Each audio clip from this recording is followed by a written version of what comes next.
So, chapter 5, chimney, drought. Kapag sinabi nating drought, yun yung lakas ng paghigop ng chimney doon sa flue gas, or yun yung pressure difference, no? Kasi yung pressure difference doon sa chimney hindi parehas.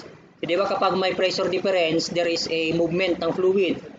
So kung yung pressure doon ay sa loob ay steady, alangan naman na lalabas yung flue gas. Okay, so in the context of power plant, drought or draft refers to the controlled flow of air and combustion gases through the boiler furnace, sa economizer, preheater, and ultimately out through the chimney or stock. Kapag sinabi nating stock, chimney na gawa sa steel. Okay? Bakit kaya may steel pa kasi? Di na lang bricks. Kagaya nung andyan, bricks, gawa yan sa bricks, no? So, discuss natin mamaya. It is essential for efficient combustion and safe removal of combustion byproducts. So, meron tayong tatlong types ng drought system. Natural. Kapag sinabing natural, yun yung walang fan. Forced draft fan man yan or induced draft fan, wala. No, natural. Parang yung ano ba yung ginagawa ng mga ninuno ko natay-latan niya. Yung mga nagluluto gamit ang kahoy, 'di ba may pipe silang nilalagay doon. Pero yung pipe na yun wala namang naka-install na fan, 'di ba? That is natural. So walang mechanical means, natural.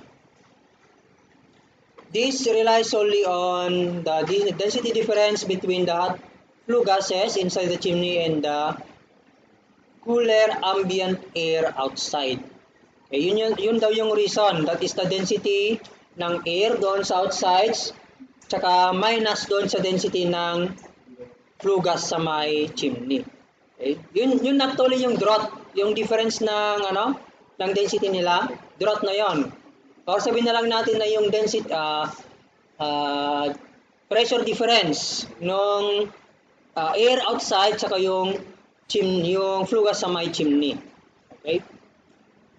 The taller the chimney and the hotter the gases, the stronger the natural drought.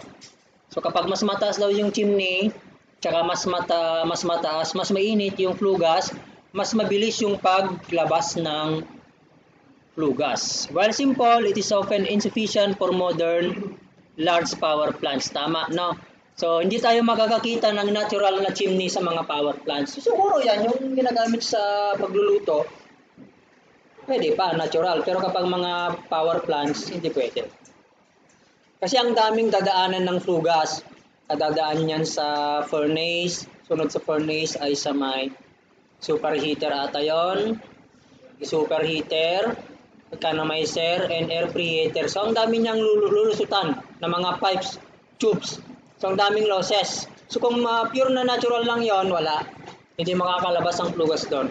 So, kailangan ng mechanical drought. Ito na yon yung mechanical drought. Meron tayong dalawa. Forced drought, tsaka induced drought. Okay? Ang pagkakaiba ng dalawa na yan, meron palang balance. Pag sinabing balance, meron yung force tsaka yung induced. Okay? Ito yung schematic diagram ng force tsaka induced and ballast. Kapag sinabing force, yung blower mo ay i-install mo before the furnace. Ito. Kaya nga sinabing force, ipupush mo yung air, papasok. Kapag sinabing induce, after ng boiler per furnace, hihigupin naman niya. Yun yung induce. Kapag sinabing balance, merong kang force saka merong kang induce. Kaya po sinabing balance. So most of the power plants ay balance yung ginagamit. Okay? Kahit doon sa may yung iPower sa San Jose, balance yung meron doon, di ba? Okay, balikan natin yung force. Push, sabi niya. Yan, push ambient air into the furnace. So, dahil doon, nagkakaroon ng positive pressure. Kapag sinabi natin positive pressure, vacuum ba yun or hindi? Hindi, no? Kapag induce, yun yung vacuum. Okay? Yan, nasan na si induce? Okay, pull. Yan. Hinihigop naman niya yung combustion gases. Tapos, Negative pressure, ayun, vacuum. Okay? Tapos balance. Okay na yung balance natin. Okay, bakit kailangang balance? Kasi sabi niya, yung hot gases daw leaking out the furnace. Sabi niya, no? Kasi nga, bakit nagli-leak doon sa furnace? Possible ba na mag-leak doon sa furnace? Yes, kasi pinipressure niya eh. Meron kang force drop before the furnace, pinupush niya, no? Okay, so para maiwasan na lumabas dahil doon sa positive pressure, hihigupin mo. Yan. And then cold air from leaking into the furnace, which would call the blah blah blah blah, and so yan. So dalawa lang naman yung kailangan nating tandaan dito na nakaka-apekto doon sa drought, yung ano na yun, yung temperature na tsaka yung pressure sa may outside. Temperature ng gas. Anyway, sasabihin naman natin dito, ito yung mga factors or yung importance ng chimney sizing. Sinasabi dito yung mga factors na kailangan consider. Okay? Proper sizing of a chimney is essential for the efficient and safe operation of any combustion-based system, especially in power plants and industrial boilers. Okay? The height and diameter of the chimney directly influence the draught it can produce, which is the driving pressure. O yun daw yung driving pressure, no?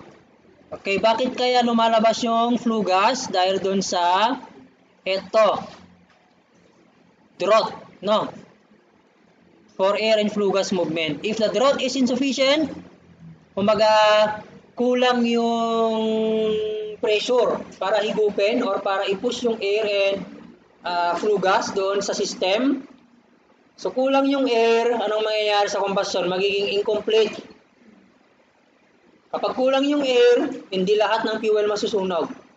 Ano ang palatandaan na yung fuel ay hindi nasusunog sa chemical reaction? Di ba meron tayong chemical reaction na CmHn plus AO2 plus 3.76 N2. Ano natin? Is equal to BCO2 plus H2O plus blah blah blah blah. So kapag sa left side, meron kang carbon monoxide, incomplete na yon. Kasi dapat lahat ng oxygen nakikipag-react, no? Kay magiging carbon dioxide, ano yung isa? Magiging water vapor, and then inert gas, nitrogen. Okay? So ayan. Magiging incomplete, so ang mangyayari, magkakaroon ng pollutants, harmful, no?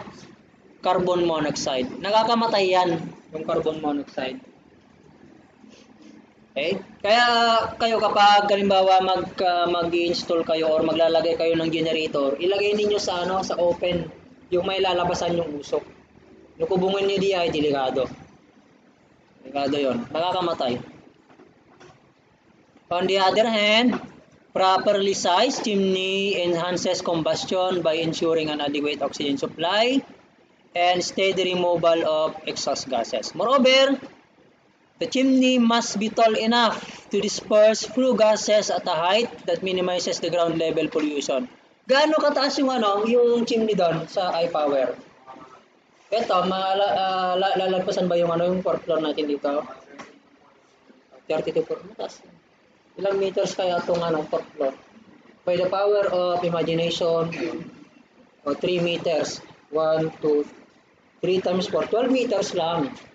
Kapati yung tuktok pala, 15. 15 meters. Sabi na natin 15 meters to. Tama, 15. 15 meters. Tasa. Pero kung mapapansin, may walang malapit na mga bahay. Wala. Okay? Kasi iniiwasan na, siyempre, kung yung 30 to 40 meters na yun, mga ilang palapag na building kaya yon. May mga matatas na buildings na ba doon? Wala pa naman. Hanggang ganito lang. Mas mataas pa yung ESP. Building nga yung tinatanong ko. Mas mataas yung chimney. Kasi nga, iniiwasan na, siyempre, kung mababa lang yun, kasano ngayon na dati katabi ng building, di kawawa yung malapit doon sa building. Kaya dapat mataas yun. So, yun yung sinasabi niya na ground level pollution. Meeting environmental regulations, ensuring the safety of nearby personnel and structures. Therefore, the size of a chimney is a balance between thermodynamic efficiency, environmental compliance. Sana later on, pag kayo yung nagtrabaho, huwag niyong tularan yung mga yun. Okay, ito yung mga factors na nakaka-affect sa chimney height. Okay? One of the most important is the temperature difference between the hot flue gases inside the chimney and the ambient air. So kapag mas malaki yung difference ng temperature ng flue gas tsaka ng air outside, mas mabilis or mas efficient yung pag-expel ng flue gas. Okay? A greater temperature difference results in larger density difference, which increases the buoyant force. Ano na yung buoyant force ulit? Buoyant force. Example na lang yung di ba, yung balloon. Di ba, so yung balloon for example, so merong weight yung balloon, no? Weight ng balloon, tapos merong force na parang nagpupus sa kanya, yan yung buoyant force. Di ba ito yung formula natin dito is specific weight ng air, for example dito, times volume displaced, tama? Fluid mechanics. Okay? Buoyant force. O syempre, mas magaan kasi yung ano ba yung kadalasang laman ng balloon? Helium, di ba? Kasi yung density ng helium is mas mababa compared doon sa density ng air. Ganun yan. Therefore, the higher flue gas temperature typically allow for shorter chimney heights. Okay? So kapag mas mataas yung temperature, hindi mo naman kailangan ng mataas na chimney. Ano pa? Ambient atmospheric pressure and elevation also play a role as they affect air density and the draught pressure can be achieved. Okay? So density ang pinag-usapan natin, di ba kapag density involved dyan ang pressure. Anong formula natin for density? Yung PBMRT, di ba? PB equals MRT. Density is equal to mass over volume. So density is P over RT. So involved ang pressure doon sa density. So ano pa ba? In addition to thermodynamic factors, yun yung mga pressure, temperature, and so on, mga thermodynamic factors. Environmental regulations often require chimneys to be tall enough. So, yun yung sinasabi na kanina dapat mataas talaga para walang maapektuhan na community. Okay? Ayan. Ano pa? Naisip ko na naman tuloy ito. Wind loads. Yung design na naman, kulang sa bakal. Diyos ko. Okay? Seismic activity. Chimney material, okay, di ba mayroon tayong dalawang klase ng na material na ginagamit for chimney? Yung bricks tapos yung isa ay steel. Okay? Ang problema kasi kapag concrete, yung investment. Di ba? Mahal. Yung pa lang yung labor pa lang, di ba? Pag patong-patungin mong ganon. So, yung labor pa lang kapag steel naman, mahal naman ang steel. Pero ang advantage ng steel doon sa bricks ay yung frictional loss. Diba? Kasi nga yung flue gas natin, lumalabas yan eh. So kapag malakas yung friction between the flue gas tsaka doon sa bricks, mas napipigilan din yung paglabas niya. So kapag steel, alam naman natin na ang steel ay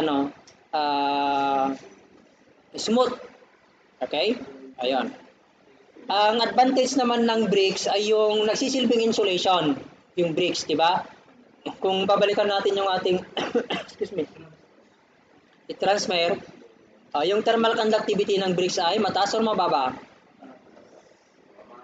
Baba, thermal conductivity. So mababa kapag mababa ang thermal conductivity, yung heat loss ay mababa din, no? Kasi mini-maintain natin na mataas yung temperature ng flue gas. Anong ginagawa doon sa stock? Binabalutan ba yon para magsilbing insulation yung pangbabalot or ganun na lang? Ganun na lang. Anyway, mababa naman, hindi naman gaanong magkakaroon siguro ng low session kasi mabilis naman yung pag-travel ng flue gas. Okay? Yan. Sige. Ano pa ba?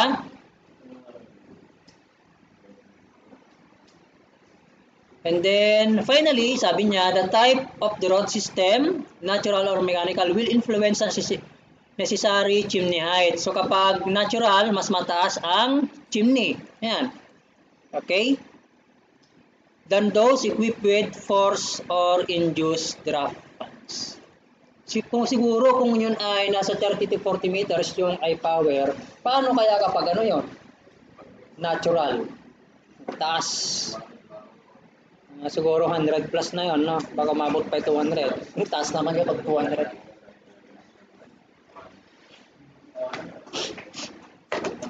Tapos uli yung pi, nakakatakot. Okay, formula for chimney height. For natural draught lang ito Okay, wala tayong formula for forced draught, no? Natural draught lang yung sisosolve natin dito. Ang focus lang natin dito ay natural draught. The formula for calculating the height of a chimney in a natural draught system is derived from the principle of buoyancy. Okay, paulit-ulit na yung buoyancy na ito. Paulit-ulit din yung density difference between the hot flue gases inside the chimney and the cooler ambient air. This difference in density creates a pressure difference called draught pressure, which causes the flue gas to rise naturally through the chimney. Okay, so yan yung formula natin for the draught or change in pressure or pressure difference. That is the gravity times yung height ng chimney multiplied by the difference ng density ng air tsaka ng density ng gas. Okay, kaya kung hahanapin natin or yung kukunin natin yung height, that is equal to ano magiging height dito? The density, pressure difference divided by the gravity, then density difference. Density ng gas. Pero yung ginagamit ko dati is head, tama ba? Density ng water. Head ng water ko density ng air less. Pwede rin yan, no? Ha? Yung HW, saglit, isulat natin dito para ayan.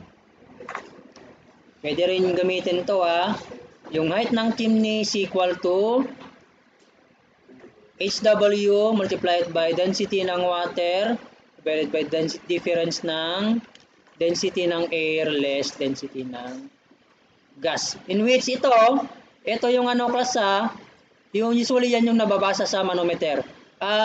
Yung mga galing ng I-power, chine-check nyo rin ba yung nire-record ninyo yung draft na nag-recreate sa my chimney? Di ba nire-record yun, may binabasa? Meron kang manometer dito. Ayan, ito. Usually, ang laman nito ay tubig, no? Tapos, binabasa yung difference in height. Ito yung HW na yan, or pressure head ng water, sabihin na lang natin. Binabasa nyo? Ayan, okay? So, yun yung nilalagay dyan. Then, ito naman yung height ng chimney. Anong unit nun? mm? Centimeter? Yung doon?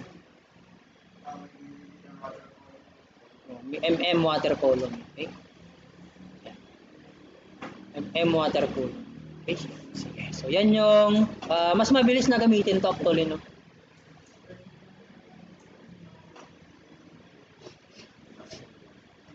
Parang kinumbert lang natin yung head ng water into height ng chimney. Parang for example, no? Yung 101.325 kilopascal. Okay, na pressure. Ilan yan into meters ng water? Yan ay 10.33. Paano naging 10.33? Yung 101.325 divide mo lang ng 9.81 kilonewton per cubic meter. Parang ganun. For example, yung 10.33 meter ng water, ilan yan into mm ng mercury? Yan ay 760. Paano naging 760 yan? Yung 10.33 na yan, multiply mo lang yan ng density ito ng water divided by density ng mercury. Parang ganun yung ginawa natin dito.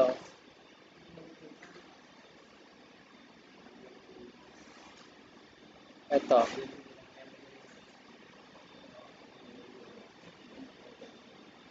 Di ba 1,000 to, yung density ng density ng, tapos ito ay 13,600 data to. 10.33 times 1,000 divided by 13,600. Tapos i-convert mo sa mm, nasa 760 yan. Okay? Sige. And then, wherein yung change in pressure, yan yung growth pressure. G, acceleration due to gravity. H, height ng chimney. Density ng air, density ng gas. Okay? Ano pa ba? O yan, na-derive na pala. Inano lang natin.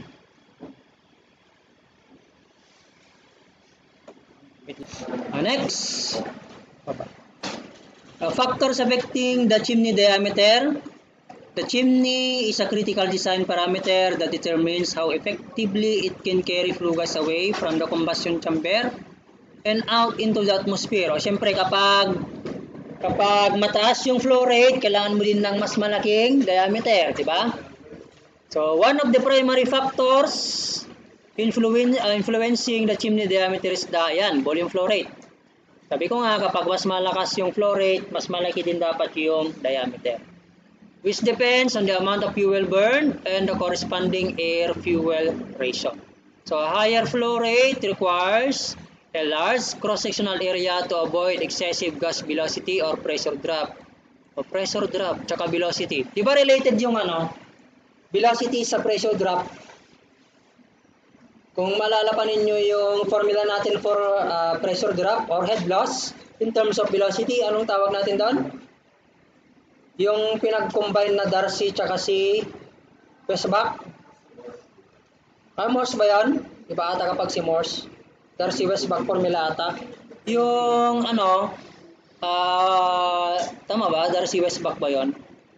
Yung head loss FLB square over 2GD, di ba? So yung loss is proportional to the square of the velocity. So kapag mas mabilis yung velocity, mas malakas din yung pressure drop, no? Okay? In most of the designs, the velocity of flow gas inside the chimney is maintained between, ito daw, yung ideal, 15 to 20 meters per second. Kung i-convert natin yan into kph, 15 times 3.6, tama ba? 3.6 yung mga multiply. 54 kph.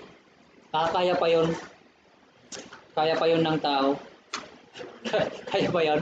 50 kph. Alahanin na. Eh, yung 20 mas malala. No. 20 times 3.6. 72 kph. Mabilis na yun. Mabilis na rin pala, no? Mabilis rin pala yung ideal na paglabas ng ng flue gas. Okay? Bakit daw ganyan yung range? To ensure smooth discharge while minimizing frictional losses. If the diameter is too small, gases move too quickly. Mabilis masyado daw. Dahil doon nagkakaroon ng turbulence and resistance. Okay? So pasok na pasok ang fluid mechanics, no? So usually naman talaga kapag yung velocity mo ay mataas, mataas din yung chance na magkakaroon ng turbulence. Tama 'yan. Okay? Tama, kapag mas mabilis, wara-wara, ha? Which could disrupt the growth and reduce efficiency. Other important considerations, paulit-ulit na sinasabi, temperature. Okay, ano pa ba? Kapag mas mataas ang temperature, lesser or denser? Kapag mas mataas ang temperature, mas mababa ang density, no? Okay? Ganon din yung material. So, although sinabi na natin kanina yung material, okay? Needs insulation. Sinabi na natin kanina kung bakit bricks yung nilalagay or yung material kung minsan. Internal linings. Okay? Oh, kung nga pala, no, kung minsan pinagko-combine din yung steel tsaka yung bricks. Yung steel nilalagay dun sa loob, tapos yung bricks sa labas. Tapos, ano pa ba? A chimney must be sized to prevent condensation. Okay, so possible din pala ang condensation dun, no? Kapag nagkaroon ng condensation, possible din na magkaroon ng corrosion. Diba? Kasi yung tubig talagang ginagawa niyang kalawang yung ano. Which can lead to corrosion and maintenance issues. Okay? Ano pa ba? Overall, the goal is to select a chimney diameter that accommodates the expected flue gas with minimal resistance, ensuring reliable and safe operation. Ito yung formula natin for the diameter. Familiar naman na kayo, di ba? Q equals area times velocity. Okay? In which area is equal to pi over 4 d square. Tama? Okay. Example na pala. Sige. Example number 1. Determine the chimney height of a natural draught chimney that produces a draught of 12 mm of water.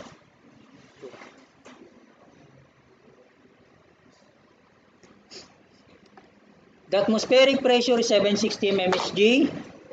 The ambient temperature is 25 degrees Celsius. And the average flue gas temperature is 300 degrees Celsius. Okay, so let us write the given, no? Example. Solve example 1. Okay?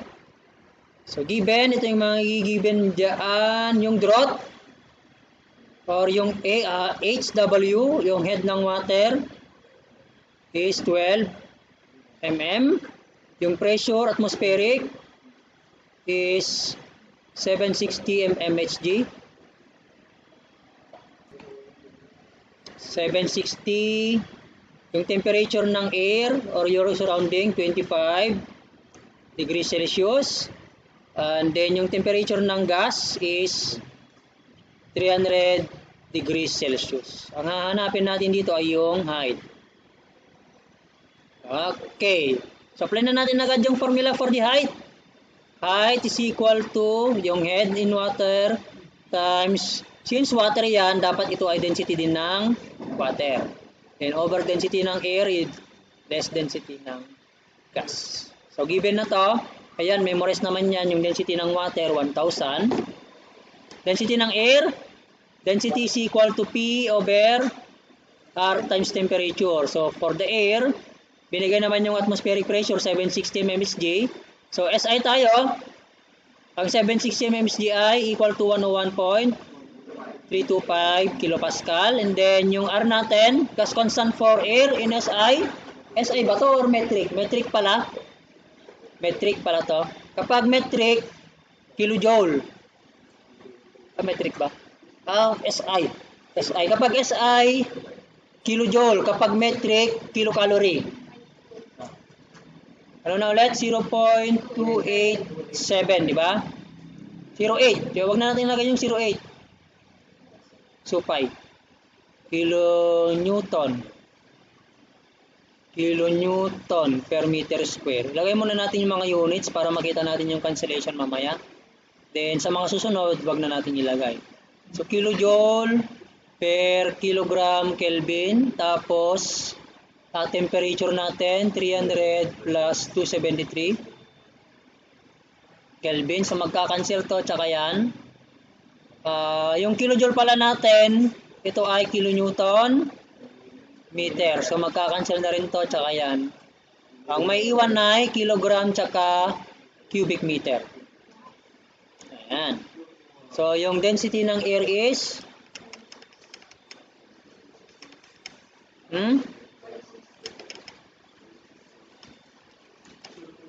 0.6161.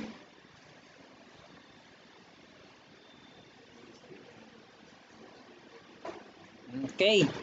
So, check na rin natin si density ng air, density ng gas is 101.325. Ano naman ngayon yung molecular weight? Yung gas constant ng gas natin. O, kapag walang binigay na gas constant, although masasolve yan, mayroon tayong example mamaya, i-assume natin na parehas kay air, no? Kapag walang binigay, 0.287 din lang to. And then, air pala yung kinukuha natin dito kanina, oh. E di, palitan na lang natin yung subscript nito, gas. O, yan. Tapos ito ay air. Baliktad.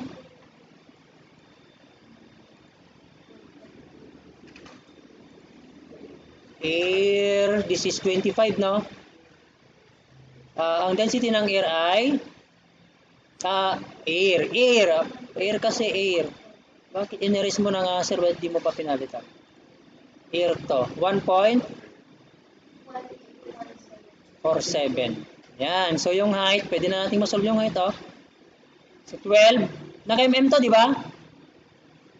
Yes, andun, no? Kitang-kita, mm. Divide ko ito ng 1,000, para maging meter. Okay? Para maging meter, divide ko ng 1,000. Kasi nga, 1,000 mm is equal to 1 meter. Then, 1,000 to.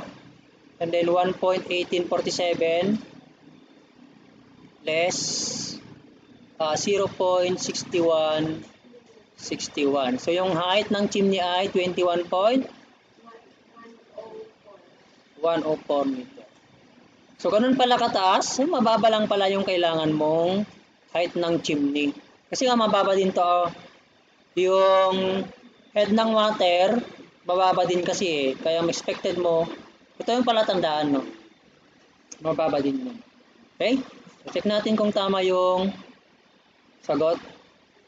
21.17 meters. Sige. So, question for solve example number 1. Wala pa naman siguro, no? Dahil kasi direct substitution.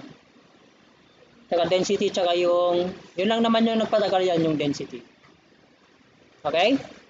Next example. Sure? Ang gusto nyo? Okay, paano naman kaya si number 2? Ang sabi dito, a chimney with a height of 35 meters. O, binigay na yung height. Is designed to discharge hot flue gases at a temperature up to 80 degrees Celsius to the atmosphere. The ambient temperature is 30 degrees Celsius and the atmospheric pressure is 101.325 Pascal. If the total volumetric flow rate is 5 cubic meters per second, determine the required diameter of the chimney assuming uniform velocity profile and using the ideal gas approximation. Okay. Okay, continue. So, hanapin natin yung diameter class. Ngayon, ano bang technique para makuha yung hinahanap natin? Mag-isip kayo ng formula na pwedeng i-apply or andun ang diameter. Area.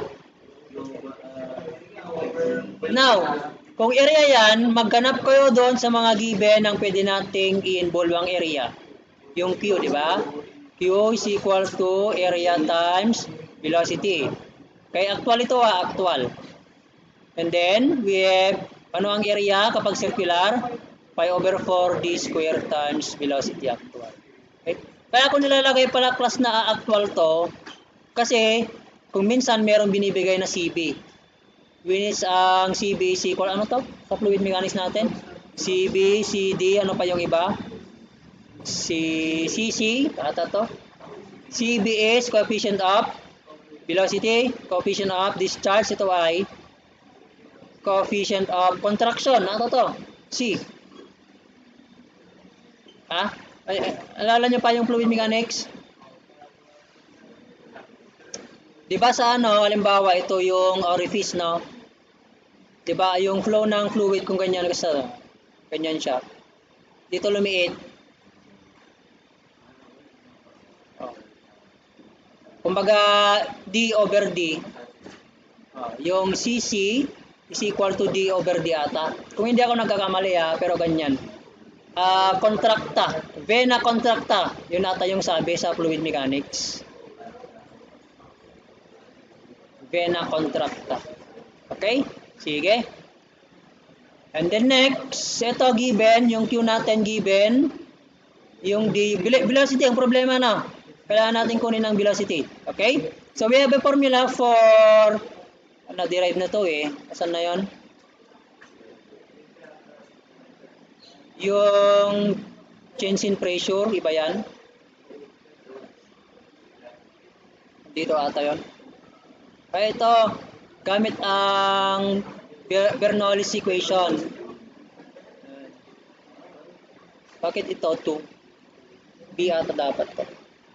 B. Bernoulli's equation. Tapos yun ay, bakit plus? Ay, ano dapat yan? Plus. So, okay, dyan na-derive and then we have, yan siya oh. Ayan. So, we have, yun na ba yun? Change in pressure is equal to 1/2 density, velocity, square. So, kailangan natin kunin to. No? Para makuha si velocity. Then, kailangan din natin kunin ng density. Unahin na lang muna natin si density.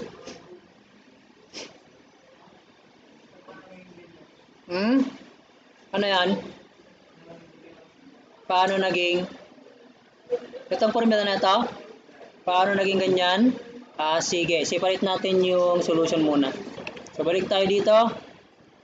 So, kailangan natin kunin yung ito pala. Paunahin na lang natin yung density. Yung density na lang muna. Density ng gas is equal to, ano yung pressure ulit? 101.325 na. So, 101.325. And then, 0.287. Walang binigay na R, no? And then, ang temperature niya ay, ang temperature natin kanina ay, 280, 273. So, ang magiging density ng gas ay, ano pa palaki ito?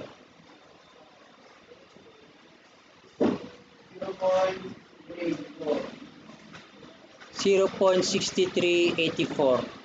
Okay, kilogram per cubic meter. O yan, so okay na tong density natin. Next, ito, kunin natin tong change in pressure. Saan ba kukunin to? Di ba may na-derive natin, may equation kanina. Ayan o, saan na yan? Ayun, change in P equals height ng chimney multiplied by gravity pala times density ng air less density ng gas. So, kailangan din palang kunin si density ng air. So, this is equal to 101.325 tapos 0.287 and then ang temperature ng air ay 30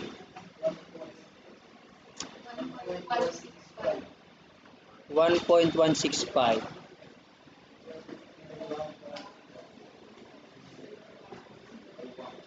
Okay? Ayan. So, makukuha na natin ngayon yung pressure difference. Ano yung height na kanina? Yung height ay 35 ata yan. Ayan, 35, no?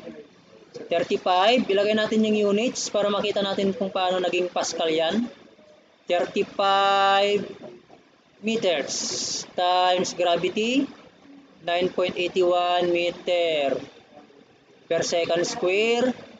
And then 1.165 less 0.64. Oops, kulang. 63 pala. 63.84 kilogram per cubic meter. Okay, so kilogram meter per second square is Newton. Tama? May nawawala. Ayun, meter pala yon. So, kilogram meter per second square is Newton. Ito. And Newton times meter is Joule. Newton. Di pala. Naka-Newton na pala tayo dito kanina. O, magka-cancel pala ito, magiging square. Ayun, mawawala. So, Pascal, no? 180 point. Pascal, no? Pascal. Okay. So, nakuha na natin yung pressure. Punta na tayo sa eto, makukuha na natin si velocity. So, change in pressure. 180.808 Pascal Newton per meter square is equal to 1/2 ng density ng gas, which is 0.6384 kilogram per cubic meter times velocity square. So ito kilogram meter per second square to. So cancel to. Kilogram tsaka yon. Tapos mawawala to tata. So meter square o velocity meter per second. 23.8 meter per second. Ayun. So since nakuha na natin yung velocity, pwede na nating i-apply dito sa formula na ito. So yung velocity actual natin tsaka yung velocity na na-solve parehas kasi wala namang binigay na CB or something losses, no? So parehas na yon. So therefore 5 meter cube per second is equal to pi over 4 d square times 20 ano na yun? 23.8 per second. Ay, tama. So D is 0.267 meters or the diameter is 26.7 centimeter. Check nyo nga, parang mali. Oh. 0.517 meters. Or 51.7 cm. So yan yung sagot, no? So let us see. Malit to, Garod. Ito dapat ay 180 point. 180 point ano to?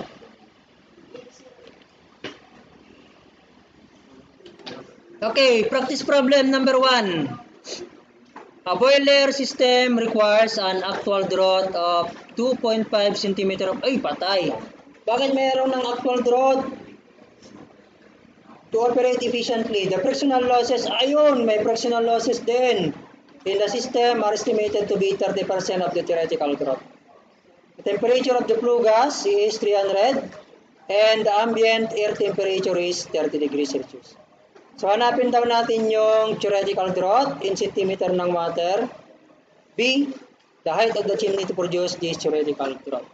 Okay, answer is 3.571 and then 65.04. Kasi ko nga niya, ganito sana. May pagpipilian sa mga quiz. Okay, sige, pagbigyan. Next quiz.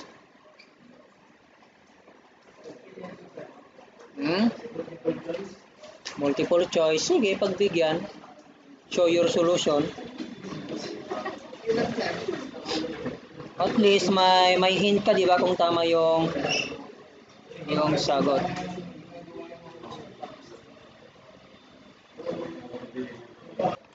Okay, so yan yung mga given. Hanapin natin yung theoretical. Ano ba kasi ang theoretical? Take note class na ang theoretical natin is equal to the actual plus the loss. Tandaan nyo na ang theoretical is equal to the actual plus the loss. Okay? Yung H na anong maliit? Lahat naman sila maliit na letter H. So. Ito yung actual. Nagkakaroon ng actual kasi dahil doon sa losses. Yung HT theoretical.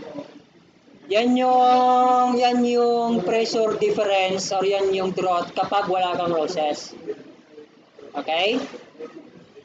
So accordingly, 30% daw ng theoretical yung loss. So HT, theoretical is equal to actual, 2.5 to plus, yung loss daw ay 0.3 na ng theoretical.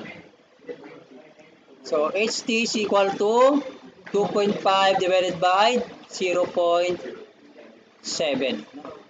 Tama ba? 0.7?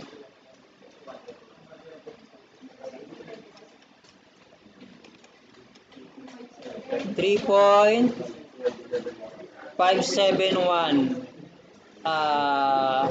centimeter, no?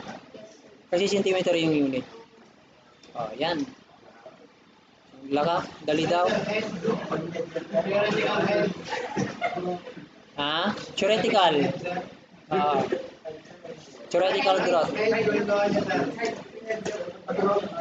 Growth. Head in water. Next, yung height. Ano na ulit yung height? H multiplied by, ano to? Density ng water, density ng air, less density ng gas. Take note, water ang ilalagay natin dito kung ang fluid ay water. Eh, paano kapag mercury? The density ng mercury ang ilalagay dito, kung halimbawa mercury siya, no?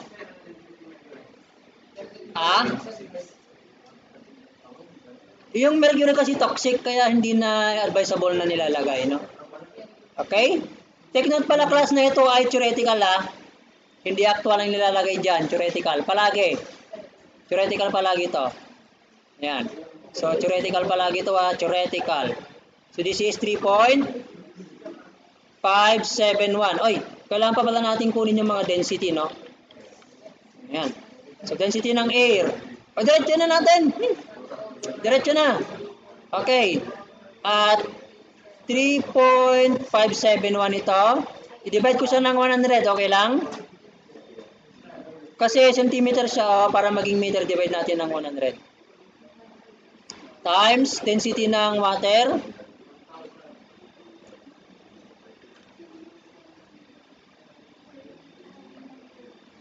Hmm.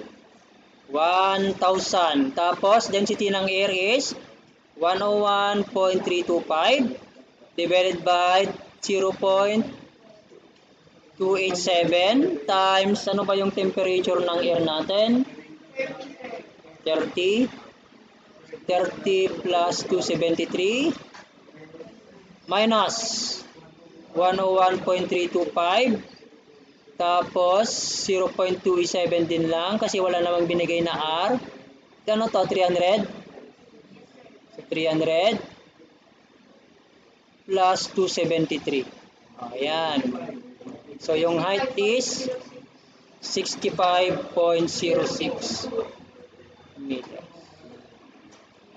O, di ba ang dali? Basic, di ba? 04. Sige. 04 daw. Question. Paano naging 0.7? So, HT less 0.3 HT equals 2.5. So, 1 less 0.3 is 0.7.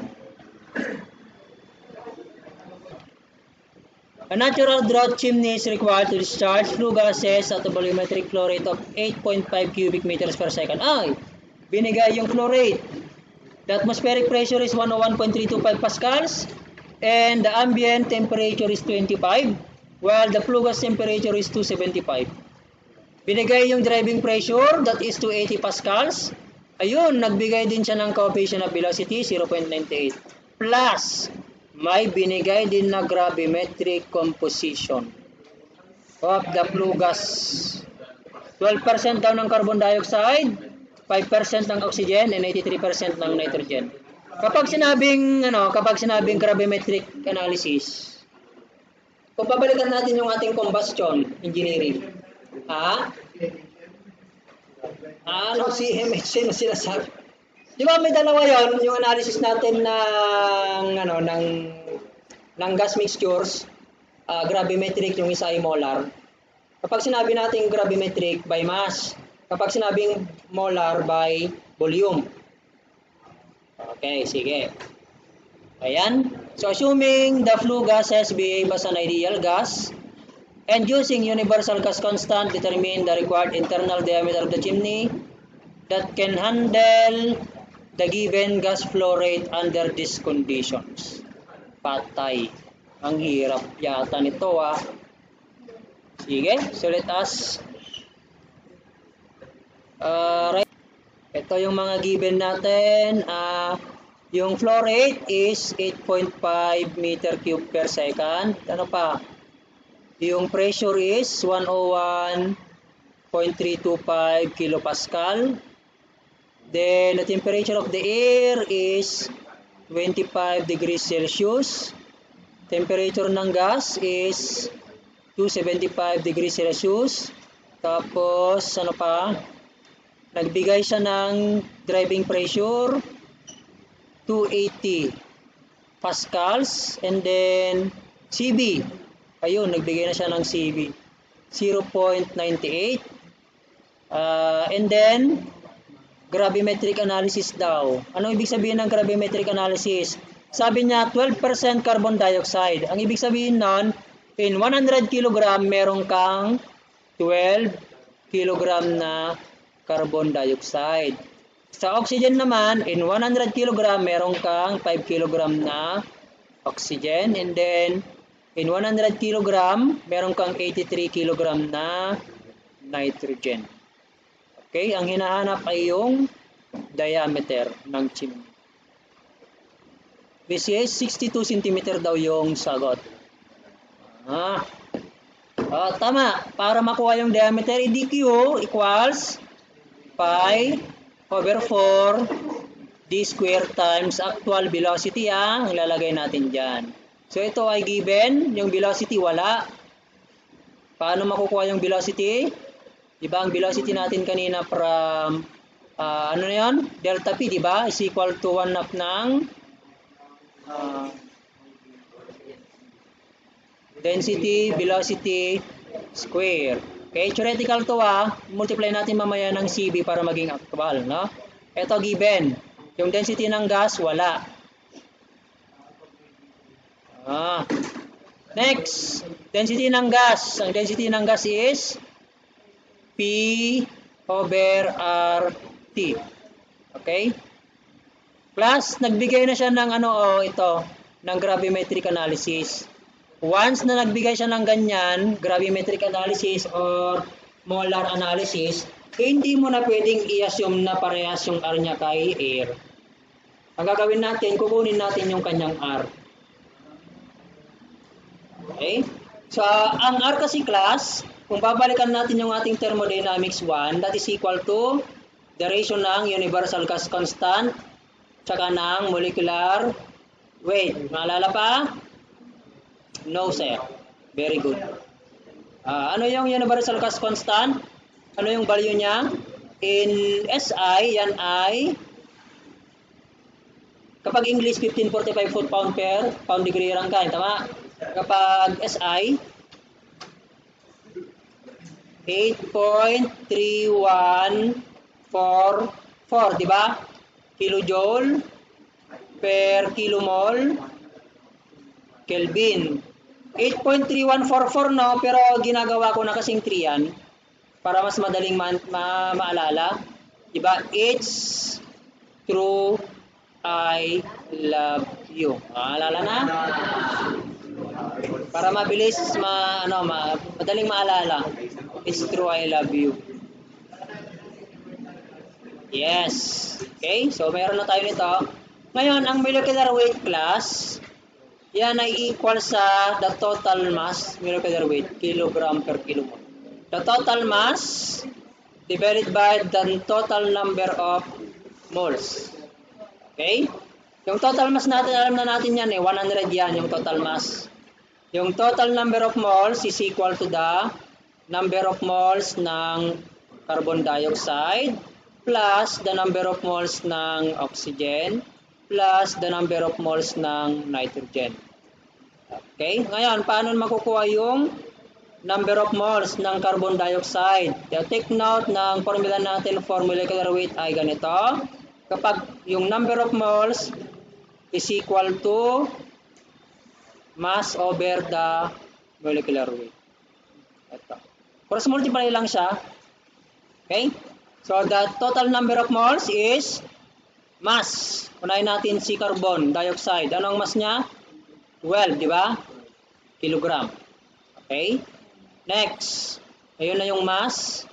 How about yung molecular weight? Yun yung ilalagay natin sa baba. Ano ang molecular weight ng carbon dioxide? CO2.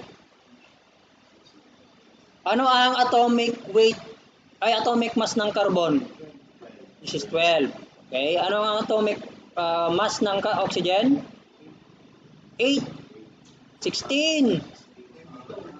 Oh, kaso mayroon kang number of atoms na 2 for oxygen. So bali ilan? Multiply mo ng 2 to. So 12 plus 32 is 44. 48 siya. So kilogram per kilomole. Naka-record. Okay, sige. Next, that is for the carbon dioxide ha. For the nitrogen, ano ang mass ng nitrogen ay oxygen kanina 5, di ba? Ano naman ang molecular weight ng oxygen? Dalawa yung kanyang atom. 32. Diba? 16 times 2. And then, for nitrogen, 83 yung kanyang mass. Ano naman yung kanyang molecular weight? Nitrogen. Ano ang atomic weight mass ng nitrogen? 14. And then, now dalawang atom, so 28. Okay. Di ba kagagaling nyo lang ng combustion? Chemical reaction, di ba? Balancing, kung nada pa yung maminsan. Okay? So, yung total number of moles is, ano yung total number of moles? So, 12 divided by 44. Please share para mabilis.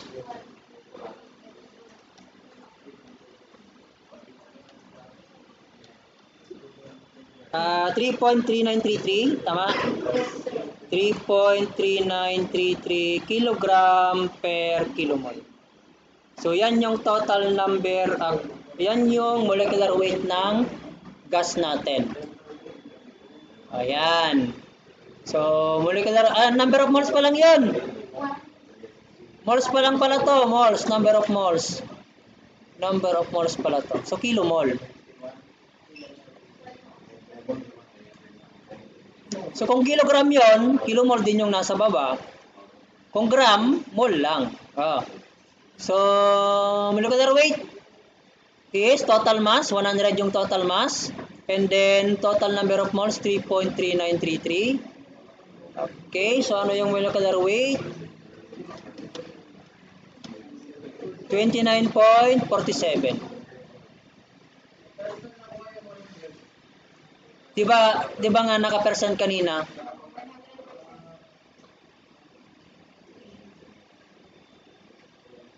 Okay, so RU. Pwede na makuha ang RU, R pala R.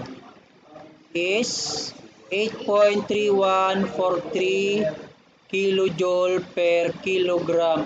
Kilomole pala to. Kilomole. Kelvin divided by molecular weight. 29.47 kilogram per kilomole. So magkakancel to. So kilojoule per kilogram Kelvin. 0.2821 kilojoule per kilogram Kelvin. O diba malapit lang talaga sa 0.287. Kaya kung minsan ina-assume na natin, no, na parehas. Ayan, kailangan mong kunin. Kapag given yung mga molar or gravimetric, kailangan mong kunin yung R. Okay, so R pa lang yon. Kailangan natin ang R ulit saan? Sa may density ng gas. Okay. So density ng gas is 101.325 over R, 0.2821 times temperature natin 275 ata to kanina. Okay, 273. So yung density is 0.66554 kilogram per cubic meter. Alright, welcome to the world. Ayan, density pa lang yan. Wala pa tayo sa velocity. Ito na yung velocity natin. Ano na yung given na change in pressure or driving force kanina?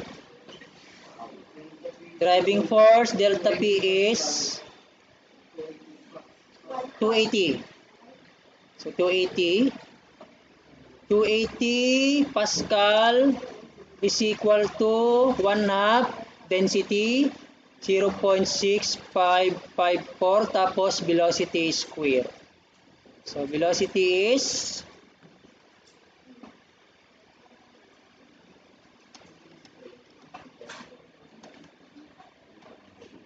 29.23 no? Yan yung theoretical pero yung actual, multiply natin yung CB na 0.98. So yan yung actual. 28.64. Yan, ganyan. 6454. 65 lang. 65 na nga lang para ano. Ayan, so nakuha na natin to. Pwede nating substitute sa velocity, volume flow rate na, ano na yung volume flow rate natin kanina? 8.5. So 8.5 is equal to pi over 4 d square times 28.65. So yung diameter is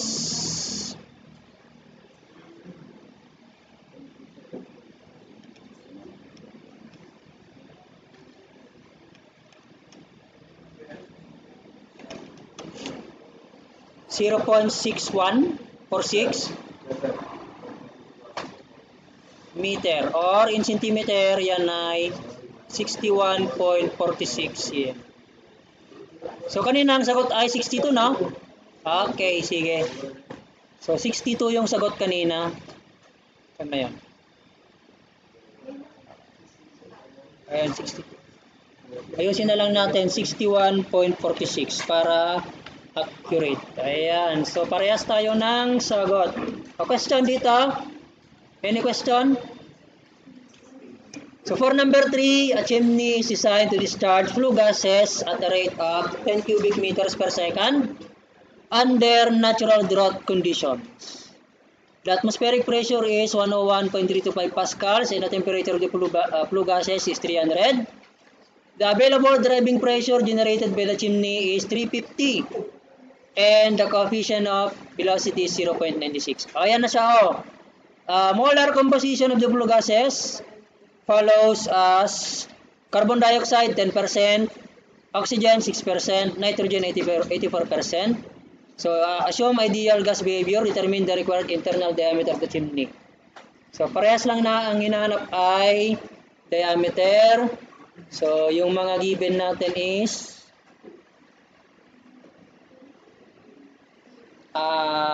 Q is 10 meter cube per second. Ano pa ba? Yung pressure, 101.325 kilopascal.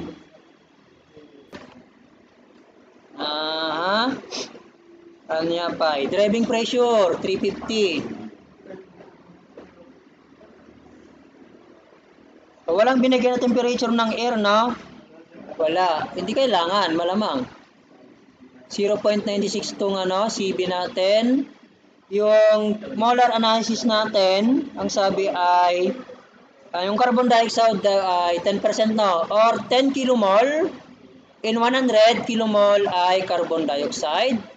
And then we have 6 kilomole ng 100 is oxygen and we have 84 kilomole. O ganyan ang ibig sabihin ng molar ay nitrogen. Okay, diameter ulit ang hinahanap. So Q equals pi over 4 d square times velocity actual. Given yan, velocity, kailangan natin ng velocity? Yes. Anong gagamitin? Ito. 1/2 density ng gas and then velocity square. O, density ng gas, given yan, no? Density is P over R. T. O, problema ulit ang R. R is RU divided by the molecular weight. Problema ulit ang molecular weight. That is equal to the total mass divided by total moles. Ito given. That is 100. Naka 100%. Sabi niya. Molar basis. Molar. Kapag molar yung binigay, automatic 100 na yan. Yung total. Ang problema na lang natin ay yung total mass. Yung M total natin, that is mass ng carbon dioxide plus mass ng oxygen plus mass ng nitrogen. Ang formula natin for the mass is, ito, formula for the mass, individual mass is number of moles times molecular weight. Total mass. Okay? N. Ano yung N ng carbon dioxide? Di ba 10 kilomole?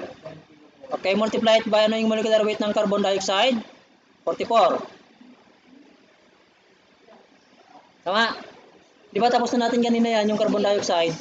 Plus, yung number of moles ng oxygen is 6. Yung kanyang molecular weight ay 32, di ba? Oxygen. Plus 84C nitrogen. And then yung kanyang molecular weight ay, ano na kanina? 28, di ba? 14 times 2. Yan. So, yan ay 2,984. 84. So, this is kilogram. No? Ayan. Then next, masasolve na ba natin ang molecular weight? Yes, syempre. Ang molecular weight natin is, total mass is 2,984 kilogram. And then, ang total number of moles ay 100.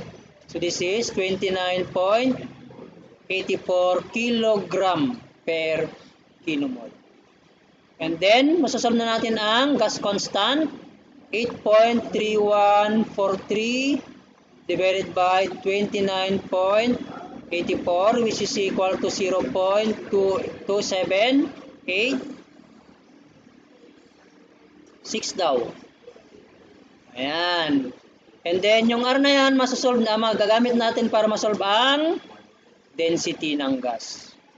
101.325 divided by 0.2786 times temperature kanina ng 300.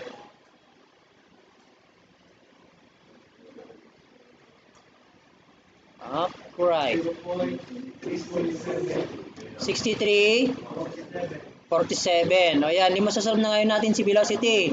This is 350 and then 1 up ng 0.6347 and then velocity square. Ang velocity is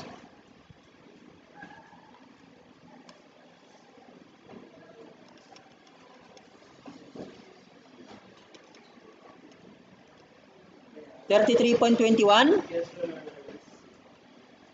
meter per second.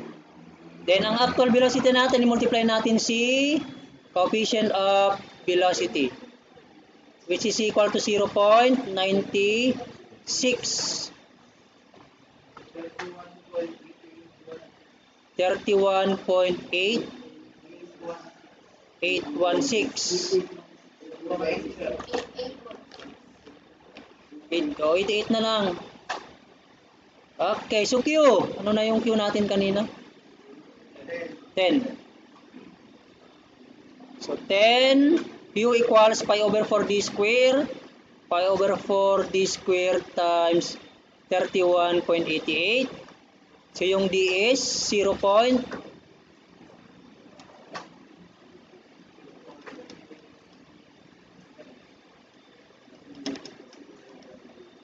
63.196 na. So 60.6320, okay lang? So diameter is 63.2 cm. Alright, rock and roll. Tignan natin kung tama. 63 centimeter. O, parehas. Okay, so that's all for today. Any questions? Very good. Yes.